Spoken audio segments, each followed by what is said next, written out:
Mi esposo murió y acepté la compensación, para rehacer mi vida y la de mis hijos. Me llamo Lindsay, aunque he pasado los últimos meses intentando reconstruirme, todavía me cuesta decirlo en voz alta, soy viuda. Tengo 36 años, 2 hijos pequeños, y una vida que se partió en dos la noche que mi esposo murió en el trabajo. Antes de eso, yo era, o al menos me sentía, una mujer común. Había cosas que funcionaban y otras que no, pero en general tenía esa clase de rutina que muchas envidiarían: un esposo estable, 2 niños sanos, una casa con patio trasero, un coche que necesitaba cambio de aceite y un calendario familiar lleno de tareas escolares, clases de natación y turnos de lavandería. No era perfecto, pero era nuestro hogar. Y estaba bien. Andrew, mi esposo, era ese tipo de hombre que no llamaba la atención de entrada. Era tranquilo, medido, algo introvertido en lo social, pero genuino. Nos conocimos cuando yo trabajaba en una cafetería y él venía por su café con leche cada mañana, siempre leyendo el periódico de verdad, no en su teléfono. Al principio pensé que era un tipo raro, pero su gentileza me fue atrapando. Cuando por fin hablamos, fue por culpa de una taza rota. Me ayudó a recoger los pedazos, me preguntó si estaba bien, y desde entonces nunca dejó de preguntarme si lo estaba. Nos casamos 2 años después, sin lujos ni bodas soñadas, pero con un compromiso firme. Él trabajaba como técnico de mantenimiento en un salón de eventos bastante conocido por aquí, The Brookfield Room, un lugar elegante donde se celebraban desde bodas hasta cenas corporativas. No era su empleo soñado, pero pagaba las cuentas y le daba tiempo para estar en casa con los niños. Andrew era meticuloso, detallista, incapaz de hacer un trabajo a medias, y eso lo valoraban ahí. O al menos eso pensé. La noche del accidente era una boda de gala. Yo recuerdo que él salió con prisa, pidiéndome que le guardara un poco de lasaña porque no alcanzaría a cenar. Me besó en la frente y salió por la puerta con su camisa azul marino, esa que tenía un pequeño desgarro en el puño que nunca quiso remendar. Era casi medianoche cuando sonó el teléfono. Primero pensé que era él, diciendo que había terminado antes. Pero no. Era alguien del hospital. El resto, sinceramente, se desdibujó. Solo tengo flashes, la voz del médico, la sala de espera, el frío en las manos, la forma en que mi hermana me sostenía cuando me dieron la noticia. Andrew había muerto al instante, aplastado por una estructura del techo que colapsó mientras él supervisaba el escenario. Lo llamaron una falla estructural imprevista. Yo lo llamo la noche en que todo se rompió. Los días siguientes fueron un torbellino de trámites, llamadas, visitas, abrazos incómodos y muchas, muchas lágrimas. Nuestros hijos, Milo, 9 años, y Elie, 6 años, no terminaban de entender por qué su papá ya no venía a leerles cuentos o a ayudarlos con las tareas. Yo trataba de mantenerme firme, pero había noches en que me dormía con la ropa puesta, sin energía para cambiarme o comer. Me convertí en una sombra de la mujer que había sido. A las 3 semanas, recibí una llamada del abogado de los dueños del local, una empresa llamada Northshore Events Inc. Querían resolver el asunto fuera de tribunales. Me ofrecieron una indemnización de $250,000 . No era admisión de culpa, insistieron, solo una forma de facilitar mi proceso de duelo sin sumarme el estrés de un litigio. Mi familia me aconsejó que no aceptara. Los amigos de Andrew también. Pero no eran ellos quienes tenían que despertar cada mañana en una cama vacía, ni preparar loncheras con los ojos hinchados, ni pagar la hipoteca a fin de mes con un solo ingreso que ya no existía. Acepté el acuerdo. No fue una decisión fácil. Sentí que lo traicionaba. Que le quitaba voz. Pero también sabía que mis hijos necesitaban estabilidad, rutina, algo que no se rompiera como todo lo demás. El dinero me permitió mantener la casa, pagar terapia para los niños y no tener que volver al trabajo de inmediato. Fue un salvavidas, no una solución. Lo que no esperaba fue el juicio social. Especialmente por parte de la familia de Andrew. Su madre, Judith, me acusó de vender su memoria. Su hermana, Vanessa, dejó de hablarme. Me aislaron como si yo hubiera causado la tragedia.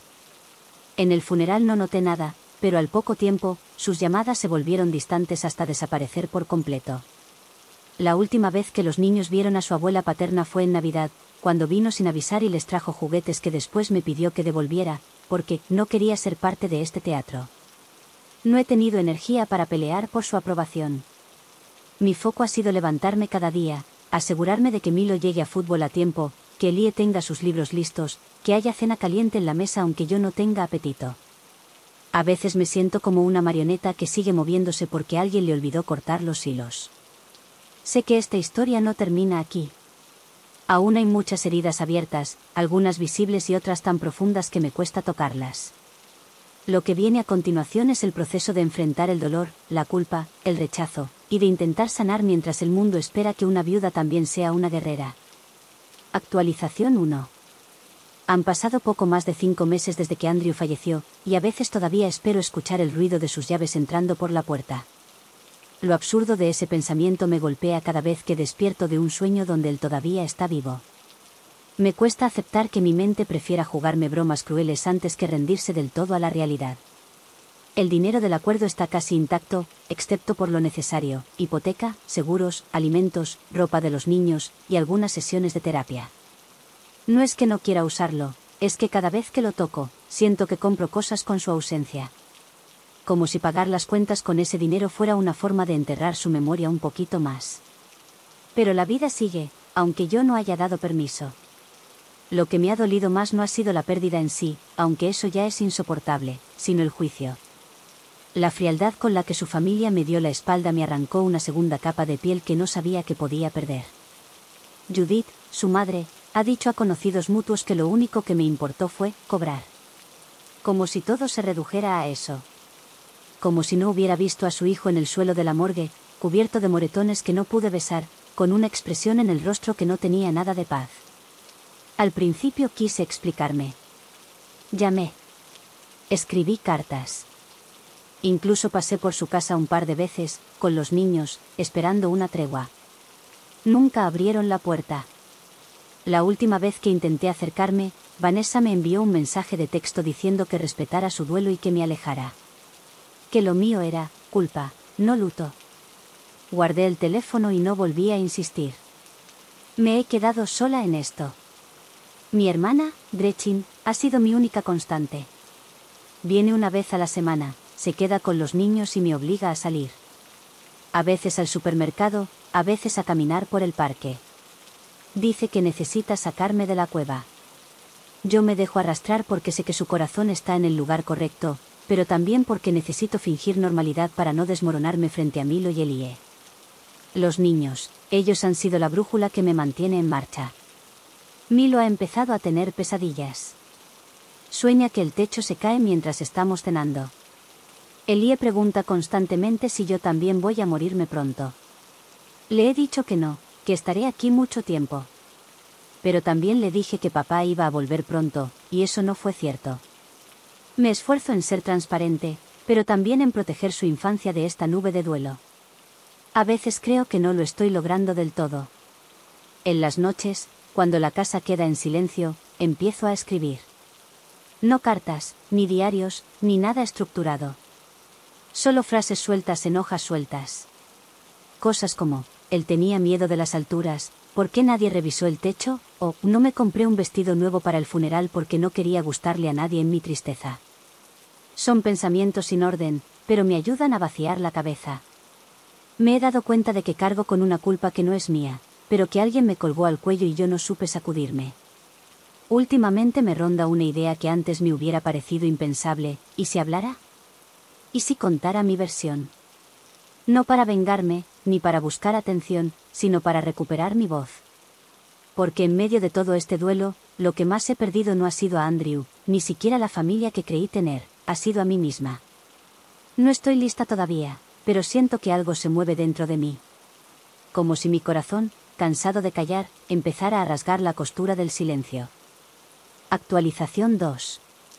A veces la vida cambia en momentos que no parecen grandes al principio. No fue una revelación ni un golpe de suerte lo que me sacudió. Fue un correo electrónico. Lo abrí por error. Era de un reportero local que había intentado contactarme hace meses para cubrir el caso del derrumbe. Lamento su pérdida y respeto su decisión de no hablar públicamente. Sin embargo, si alguna vez desea contar su historia, aquí estaré. No había presión. No había morbo. Solo una línea: no todas las verdades deben gritarse, pero algunas no deben enterrarse. Cerré el correo, lo dejé en la bandeja de entrada y pasé días sin tocarlo. Pero me quedó resonando esa frase. Enterrar. ¿No era eso lo que estaba haciendo? Enterrando no solo a Andrew, sino también la injusticia, mi voz, mi propia dignidad. Ese fin de semana, llevé a los niños a casa de mi hermana y me senté frente al escritorio. Abrí el portátil. Empecé a escribir. No una nota para el reportero. Tampoco un testimonio para los medios. Escribí para mí. Para no olvidar. Para ordenar lo que había vivido. La noche del accidente. Las horas en la sala de espera. La forma en que me lo entregaron, cubierto por una sábana blanca, las reuniones con los abogados del local, el cheque, las caras del jurado que nunca conoció mi voz, porque llegamos a un acuerdo fuera de la corte, el silencio, el juicio público de su familia, mi aislamiento. Todo. Y cuando terminé, me di cuenta de que no quería que se quedara en mi escritorio. Hice una llamada. Al día siguiente, me encontré con el periodista en una cafetería discreta. Le entregué el documento impreso. Le pedí que no lo editara, que no lo transformara en espectáculo. Solo quería que la verdad existiera en algún lugar fuera de mí. Semanas después, se publicó una columna. No usó mi nombre real. No incluyó fotos. Fue íntima, respetuosa.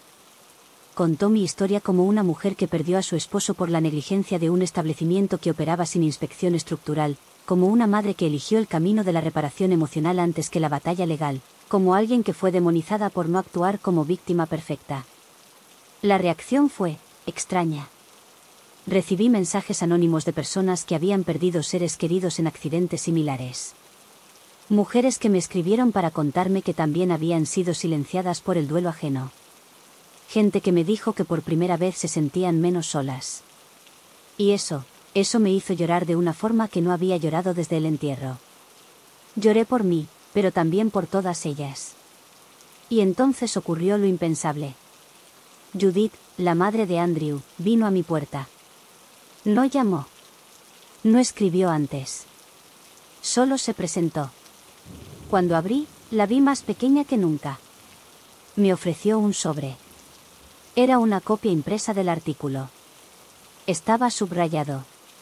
Palabras como injusticia, culpa compartida, invisibilizada, marcadas con tinta morada. Me dijo, sin mirarme a los ojos, que no sabía lo que había sido vivir con la sensación de que te arrebataron a un hijo.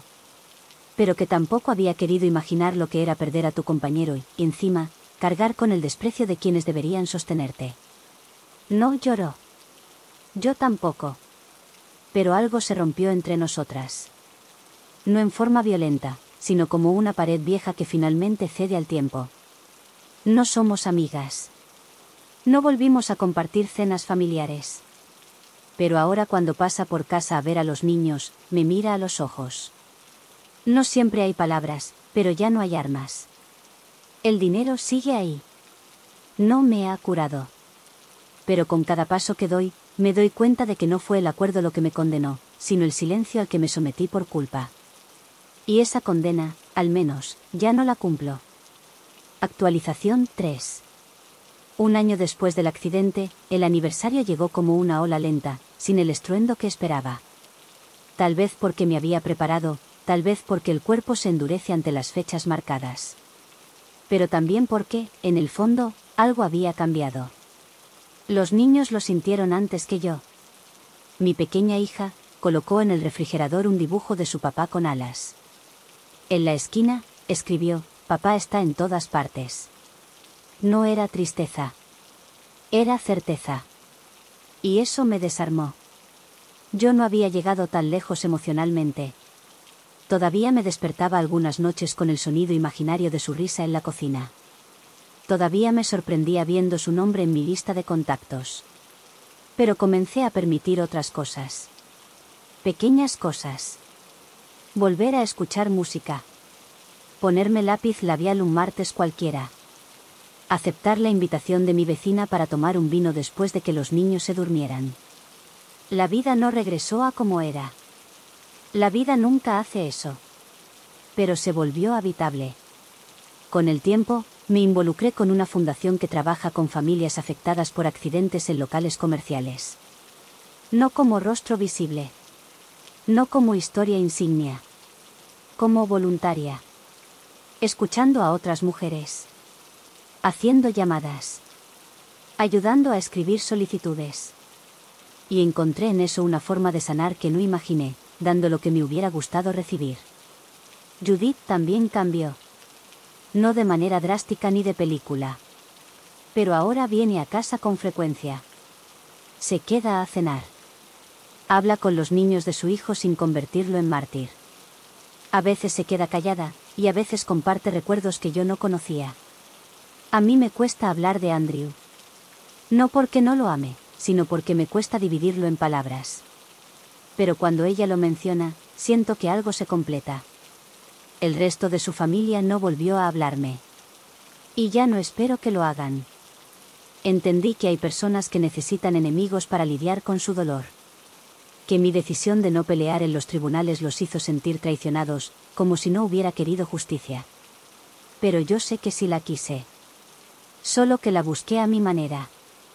Una justicia que no dependía de un veredicto, sino de recuperar mi paz. Con el dinero del acuerdo, pude pagar la hipoteca. Abrí una cuenta universitaria para cada uno de los niños. Y aunque parte de mí siempre verá esos fondos como un recordatorio de lo que perdí, decidí también verlos como semillas. Algo que él dejó sin saberlo, para sostenernos cuando ya no estaba. Una tarde, mientras recogía a los niños de la escuela, Elie me tomó de la mano y dijo algo que aún me rompe y me cura al mismo tiempo. Mami, yo sé que estás triste a veces, pero también sé que eres fuerte. Como un árbol. No como una roca. Porque los árboles se doblan con el viento, pero no se quiebran. No supe qué decirle. Solo la abracé. Y entendí que, después de todo, estaba criando niños que podían hablar del dolor sin miedo. Que podían crecer entre ausencias y aún así sentir raíces. No gané ninguna batalla en la corte.